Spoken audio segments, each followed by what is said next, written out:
Ever browse around socials and see sketchy doodles from artists that you like? Or those early stage concept drawings? It's usually a pretty cool insight into how they make their art.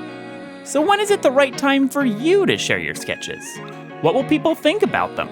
Which ones do you share? Maybe you've had too many whips or work-in-progress drawings build up.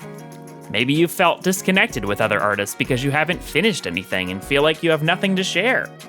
So what do? Start sharing those whips, silly?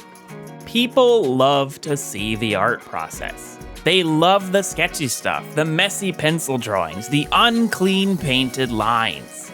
It makes people excited to see what a drawing could evolve into, and other artists can observe your process and get inspiration for new ways to approach their own drawings.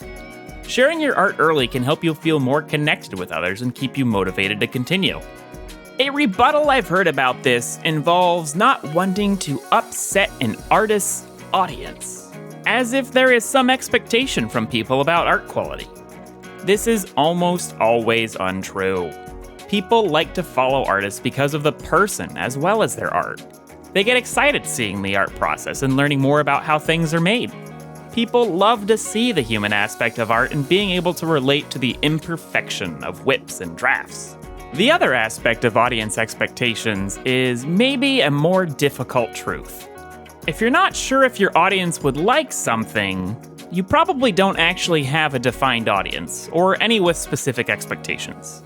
Audiences are a kind of weird concept for beginner and even mid-level artists, and it's usually better to try to not think about audience expectations because you will always be changing your mind about what you think you should draw. That's a topic for another video, though.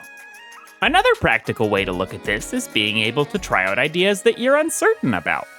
Maybe you've made some different drawings and kind of like one or two, but you're not sure which one's the one you want to really continue with.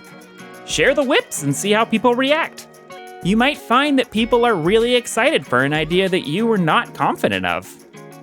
Try to not always chase after what you think people want, though. Draw the ideas you love, too. Find a comfy balance for you. This might not be the same balance for others. You might also gain new ideas from seeing people's comments on your art. Maybe they'll make you want to reimagine the background, or add some dialogue, or add in another character. It's not always going to happen, but you might find that you can get even more inspiration from the people looking at and interpreting your art. Not every whip and doodle has to become a finished drawing, though. You shouldn't feel pressured to finish up everything you share. You can finish drawings weeks or months later and don't have to apologize for it. You don't have to ever finish a whip or a doodle if you feel happy enough with it. All that said, you don't have to share anything if you really don't want to. Don't forget that your art is your own and you're not obligated to share any of it at all. But if you do generally like to share your art and feel like you have been disconnected from others, try pushing yourself into sharing doodles and whips.